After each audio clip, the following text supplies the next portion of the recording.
drifting memory goes back to the spring of '43. I was just a child in mama's arms. My daddy plowed the ground and prayed that someday we might leave this mortgage broke down Oklahoma farm. And then one day I heard my daddy saying to my mama that he had finally saved enough to go.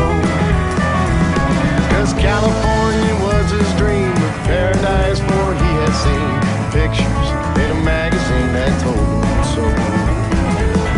California cotton fields, where labor camps are filled with worried men with broken dreams. California cotton fields, as close to wealth as daddy ever came.